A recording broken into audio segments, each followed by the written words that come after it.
Hey everyone, Dread Joker here. First off, let me say Happy Easter, everyone. Hope everyone's going to have a fantastic day, and I hope you all enjoy it. Now, that being said, going to get this out of the way.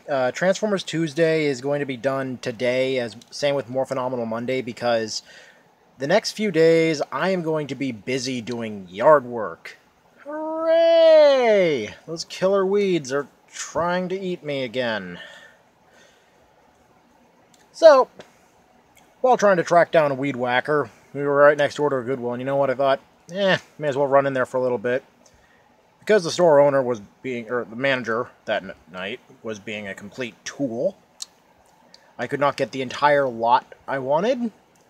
So, instead, I was able to find something that surprised the absolute crap out of me.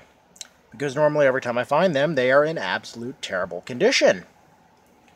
Today, I have for you Transformers Generations Voyager Class Rhinox. And this is a worthy figure of the name. And of course, it is a beast former, so let me just get the articulation out of the way right now. That's it. Just the front legs move. Oh, and the mouth opens. I mean, he can't open his mouth like ridiculously far. He can go, Now that is the reaction to anyone seeing anything I've ever done for the first time. Or any of my dirty jokes. Because by God, if you think some of my jokes are bad, that's because I'm censoring myself. In real life, they are much, much dirtier. Seriously, you should hear the back and forth commentary I have with my family. Oh my God, it's like a freaking movie gone wrong. Moving right along, the figure itself is done in a very, very nice shade of brown. It's I'd call it desert sand brown. So it's more on the tan side. It's got nice white nails painted, nice white horn, and I really like the fact that, unlike all the other Rhinox figures, this one actually has an accurate eye for a rhino. It doesn't have some stupid comic relief, comic style anime eye or anything like that. It just has a basic eye for the animal. It also has these nice ears that stick up a little farther than I'd like, but this is how the rhino is. And fun fact about rhinos, they actually cannot see directly in front of them because of the horn. So that's why when you see them walking, their head is always tilting from side to side. So let's just get on straight to transformation. And yeah, quick note, the reason why there's no articulation in the back legs is because all of these panels back here, except for the one on the butt here, which is a different type of plastic, it's that soft, almost rubbery plastic. So this will, I'm gonna say it's probably gonna wear out at some point, but cross that bridge when we come to it.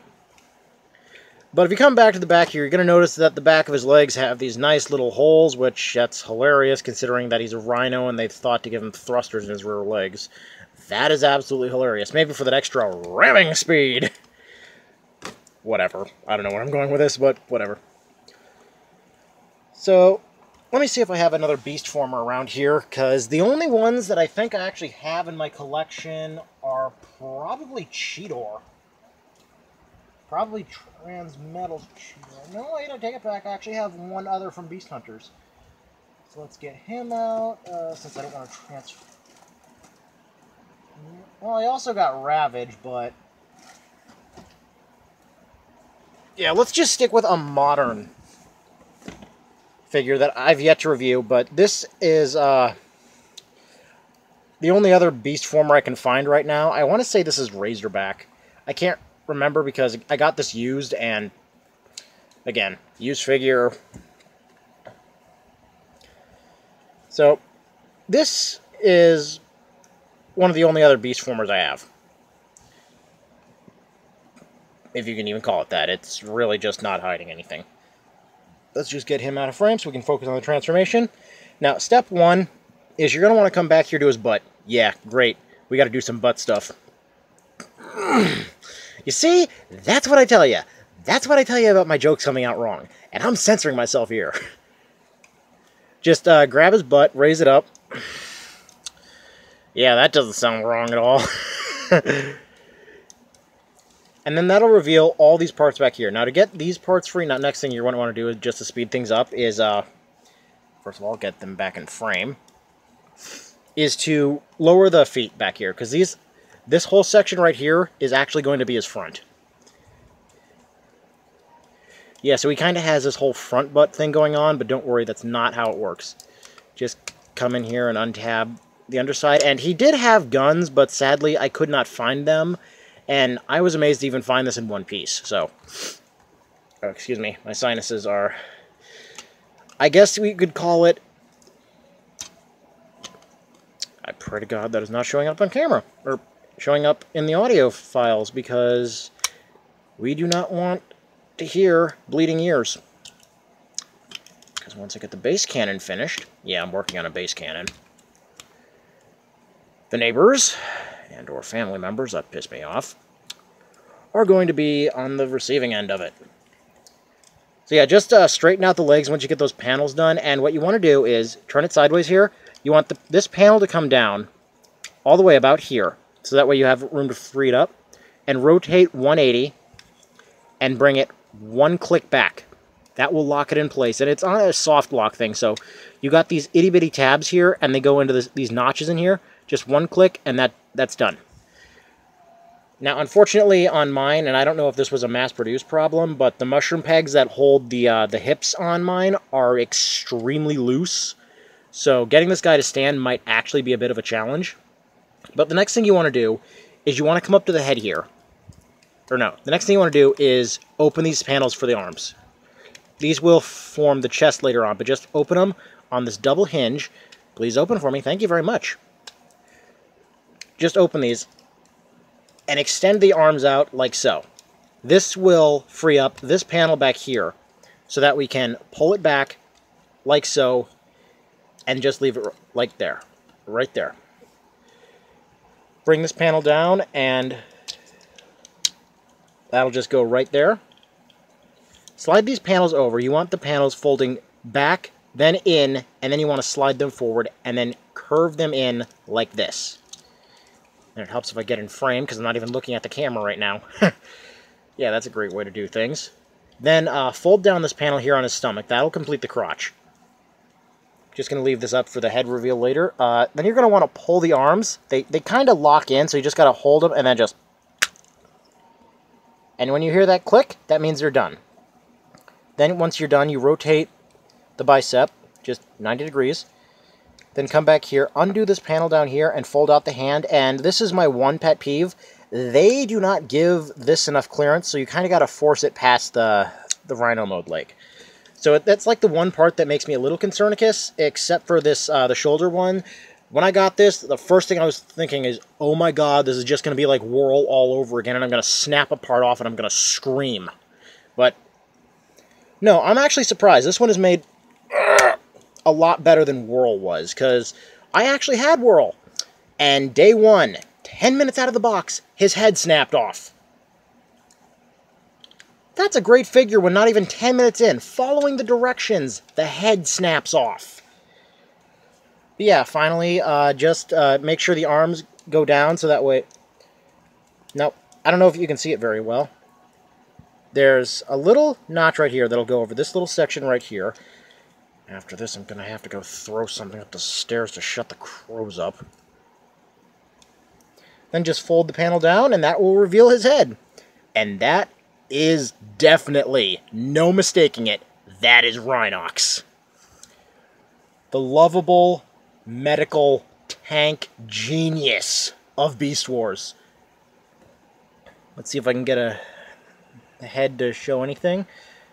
He's got the nice Maximal logo on his head on both sides here. That's what these little black blurs are. Thank you, camera. And his hands do have the common 5mm port, but unfortunately I don't think I have any weapons around me that'll fit. Oh, wait, yes I do. Let's just take some more stuff I found at Goodwill. The guns from Titan's Return Scourge, oddly enough. Yeah, thank you. Goodwill has some weird stuff from time to time, I gotta say that. This was the one that just opened near my house, so... just put that in his hand. And these sit in pretty well. Not too well, though, because let's just turn it sideways here. Even with the best pegs, they only go in about halfway. And if you do get something that can go in all the way, here, let me get a sword or something with the longer handle so I can show you.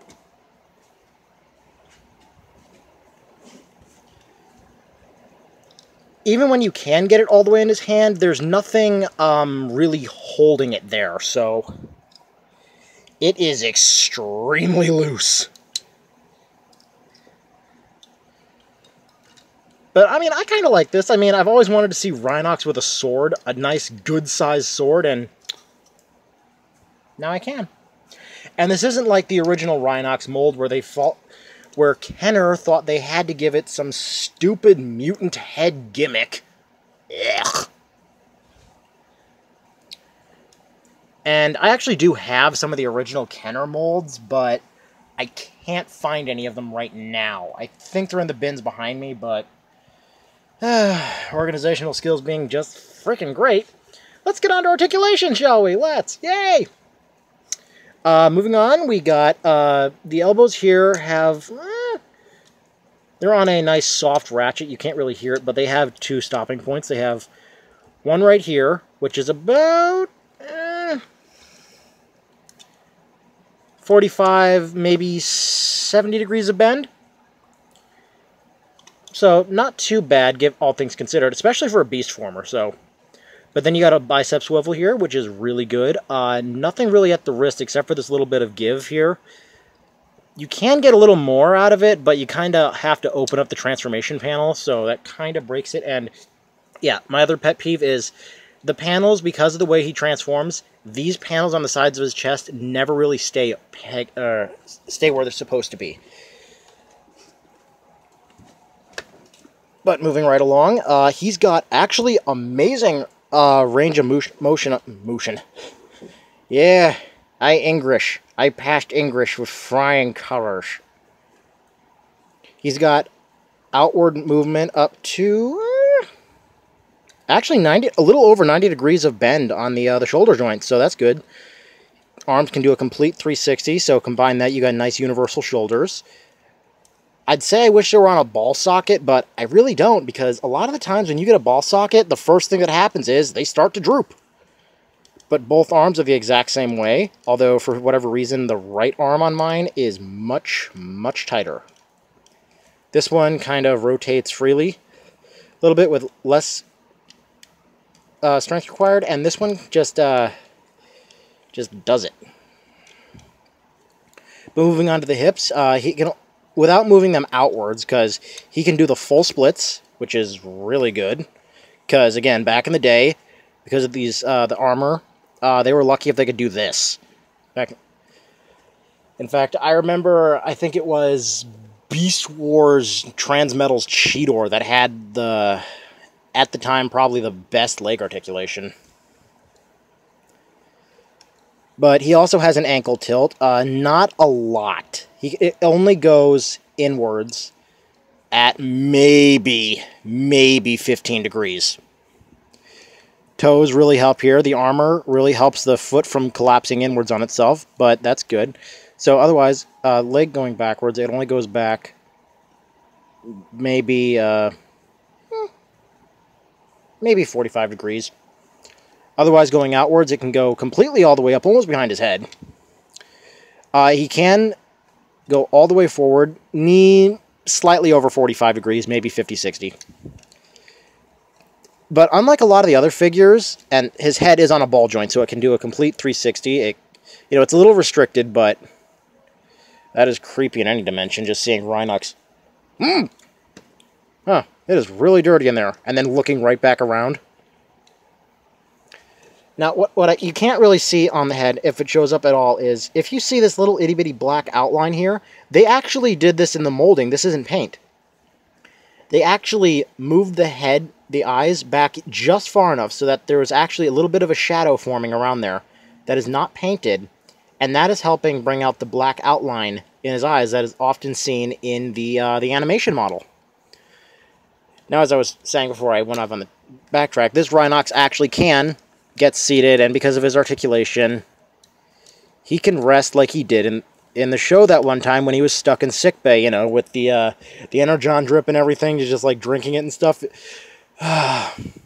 Beast Wars is one of my favorite shows of all time.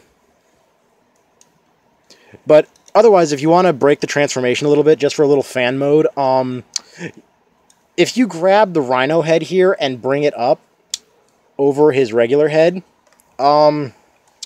you can kind of imagine that this is Rocksteady from Teenage Mutant Ninja Turtles. I mean, you can. It's not, but you can. Let's get this straightened out. And on scale here, and this thing went online for about, you don't want to know. Back in the day, this thing went for like 25, 30 bucks when it came out. Depends on where you shopped. And it still goes for that around online, but it's one of those things, and I didn't get the instructions of this, so I had to figure out the entire transformation myself, so, hey, that's a pretty good step. But this figure is really good. And scale-wise, I'd say he's about on par with your average Voyager. Not too big, not too small. He's slightly bigger than a deluxe, though. Which is kind of sad. Because, you know, if you're going to spend like 25, 30 bucks on a figure, you'd at least want him to be taller than the deluxe. But he actually comes out about average size, which is kind of sad because he's supposed to be a hulking tank. But, yeah, I mean, until they come out with a masterpiece Rhinox, this is just as good. Although I wish I knew how to make the knees tighter. Aside from him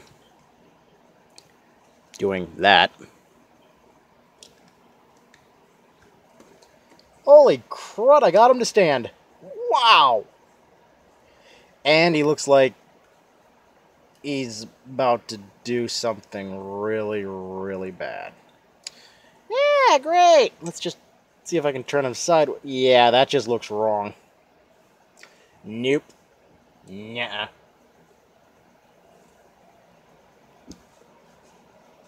So yeah, this has been the Transformers Tuesday, which is being done on Sunday, review for Rhinox, which is an awesome figure. If you can find this figure online, oh, and I forgot to show this off, he also has a thigh rotation, which is on another mushroom peg. So, but these ones are actually much, much tighter because of this side panel here, which actually causes some friction. So as it turns, you know, eventually you will start rubbing this nice silver gunmetal gray paint off, which has actually a nice metallic finish to it, I really have to say. But yeah, if you can find this figure online, I do suggest picking this up. This is a very cool figure to mess around with, and if you don't have another Rhinox figure in your collection and you want to do a complete Beast Wars lineup, this is the one you want, because this one is really simple for being a 2015 figure, I think. So yeah, thank you very much for watching. I hope you all have a fantastic Easter. Joker out.